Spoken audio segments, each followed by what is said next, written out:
Halo sobat, kembali lagi di RD Channel. Sebelum melanjutkan pembahasannya, jangan lupa untuk subscribe channel ini supaya tidak ketinggalan berita yang menarik lainnya. Dan semoga channel ini lebih berkembang lagi ke depannya dan selalu memberikan informasi yang positif untuk kalian semua. Di video kali ini maksudnya gue akan menjawab lagi beberapa pertanyaan dari subscriber di kolom komentar. Dan dia juga, orang ini membagikan kisahnya semenjak dia berobat dengan menggunakan BPJS. Jadi orang ini yang komentar, dia ini sudah 8 tahun terkena anxiety. Jadi selama pengobatan katanya dia terapinya dengan obat alprazolam 0,5 mg. Waktu itu katanya dia itu berobat di puskesmas. Nah, semenjak dia berobat di puskesmas itu, dia selalu mendapatkan obat alprazolam 0,5 mg. Tetapi setelah dia menggunakan BPJS dan dirujuk ke rumah sakit, dia merasa dia tidak mendapatkan obat yang sama karena bentuknya itu sudah dimasukkan ke kapsul, bukan yang seperti kita tahu yang bentuknya lempengan itu ya.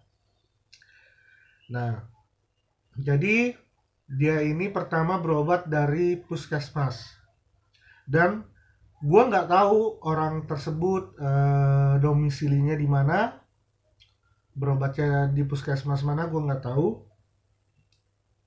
Untuk masnya nih, bolehlah nanti cerita-cerita lagi di puskesmas mana ya masnya berobat gitu.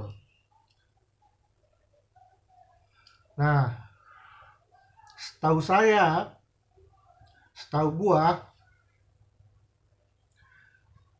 di puskesmas itu tidak menyediakan obat golongan benzodiazepin atau alprazolam, nitrazepam, diazepam, sudah tidak menyediakan obat-obat tersebut gitu. Tapi masnya masih bisa mendapatkan obat tersebut waktu itu di puskesmas.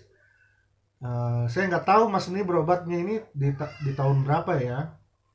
Karena kalau saya berobat itu dari sekitar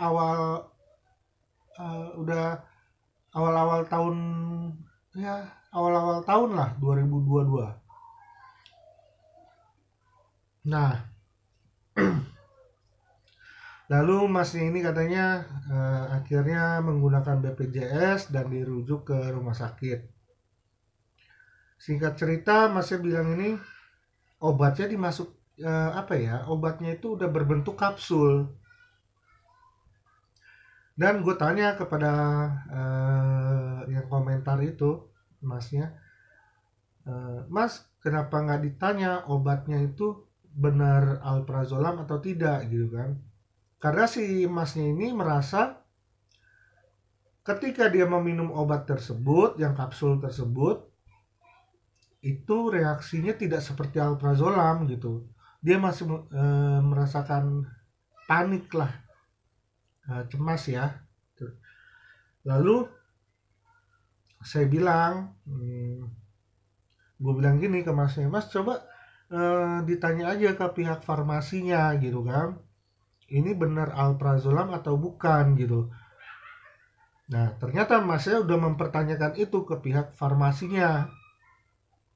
Lalu farmasinya bilang Di rumah sakit tersebut ya, farmasinya bilang kalau itu memang alprazolam gitu. Nah yang membuat Masnya bingung ini, kok dimasukkan ke kapsul gitu, kenapa nggak dikasih aja begitu, sesuai dari sananya gitu, yang bentuk lempengan itu kan. Jadi gini Mas, gue juga ada pengalaman seperti ini.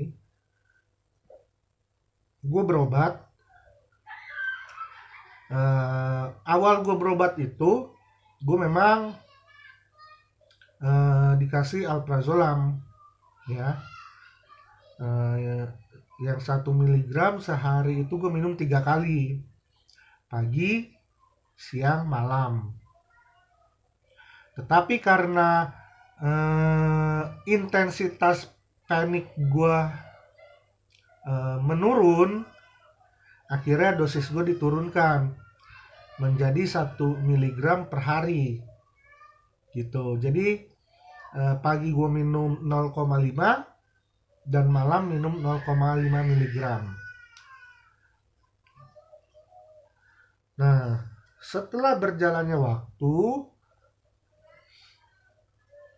gue merasa kok mulai susah tidur lagi gitu ya. Tidur gue kacau lagi, jam 2, jam 3 seperti itu. Gue langsung ngomong ke dokter gue, ke psikiater gue, "Dok, saya kok jadi susah tidur lagi ya, seperti awal gitu, tidur jam 2, jam 3, dan gue selalu bangun itu jam setengah 6, jam 5, jam setengah 6 gue tuh udah bangun gitu." Nah, lalu dokternya bilang, "Ya udah saya tambah lagi obatnya."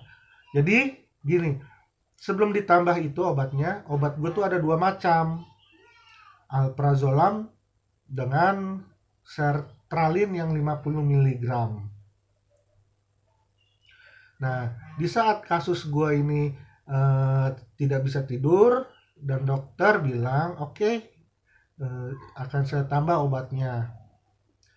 Nah, di rumah sakit yang gue berobat ini, setiap gue kontrol ini, dokternya itu tidak memberikan resep. Dia melalui komputer, lalu gue disuruh langsung ke farmasi untuk ambil obat. Dan pada saat itu gue nggak tahu apa yang dikasih sama dokter gue untuk tidur gue, obat tidur gue kan. Oke, gue ke bawah ke farmasi, dan memang ada penambahan obat, bentuknya itu kapsul. Tetapi di farmasi tempat gue berobat ini, rumah sakit ini, pihak farmasinya selalu menjelaskan, ini yang didapat obatnya alprazolam, ya dijelaskan ya, ini sertralin, minumnya kayak gini gitu. Lalu ada tambahan obat nih Mas, katanya gitu.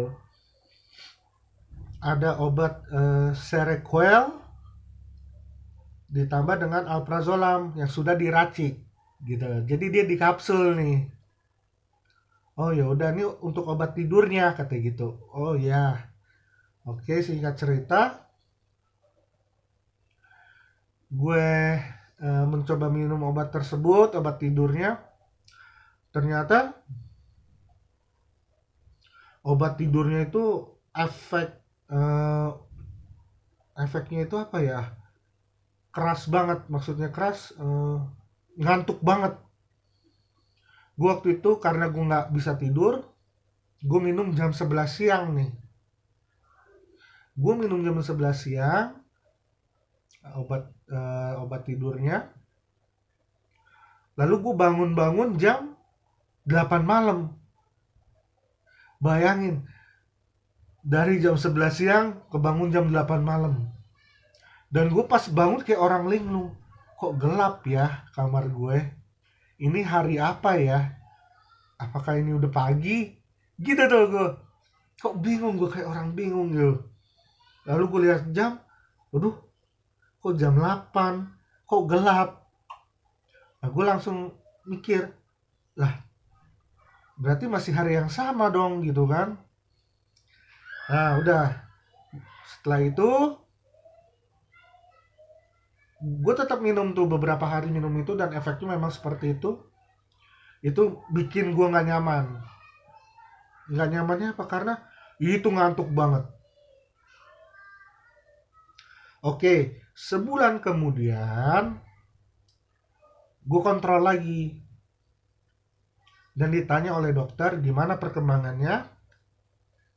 Ya, gue selalu menjawab dengan jujur gitu loh. Gini dok, obatnya bagus sih buat tidur, cuman kayaknya terlalu keras gitu. Saya itu minum jam 11 siang, bangun-bangun jam 8 malam. Jadi selama gue tidur, gue nggak ngedenger apapun, gue nggak lapar, ya pokoknya gue nggak denger apapun lah, kayak orang nggak sadar itu, bener-bener nggak sadar. Yaitu semenjak itu dokternya bilang,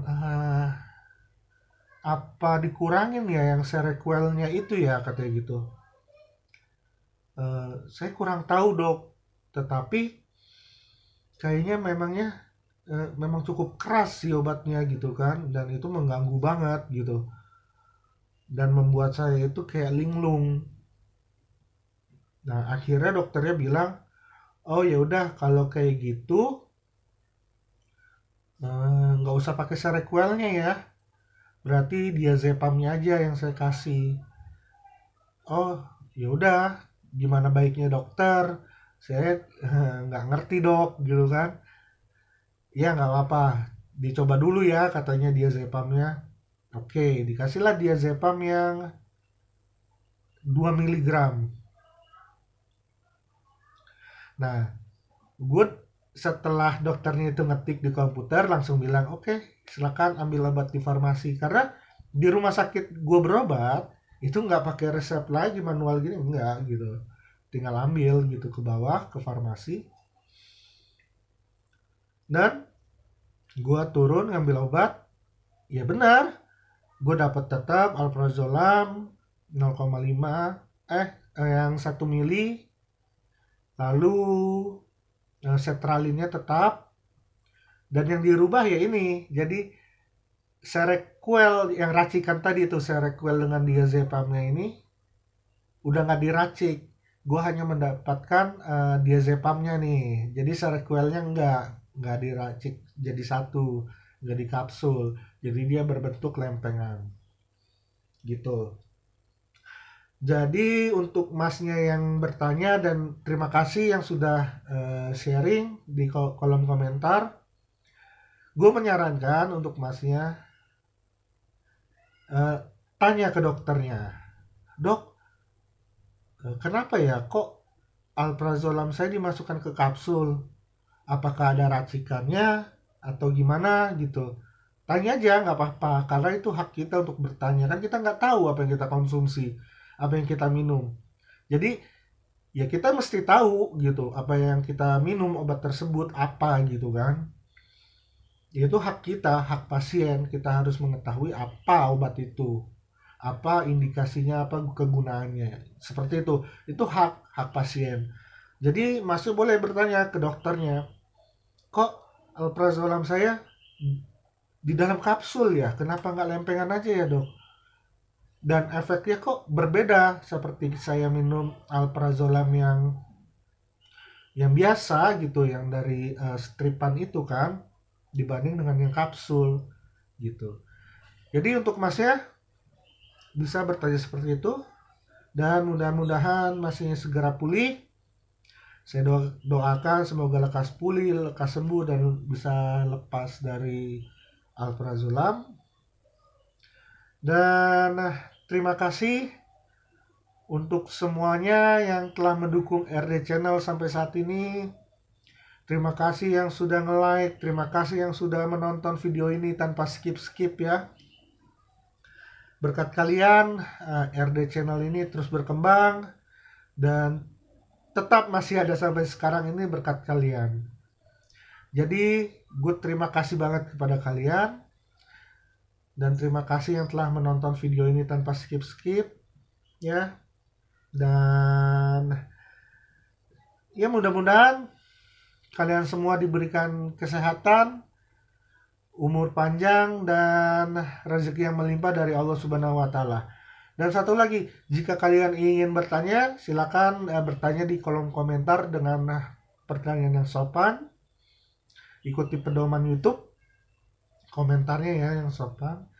Insya Allah di kesempatan waktu, kalau memang itu gua ada kesempatan, gua akan bahas pertanyaan dari kalian, gua akan menjawab pertanyaan dari kalian sepengalaman gue begitu.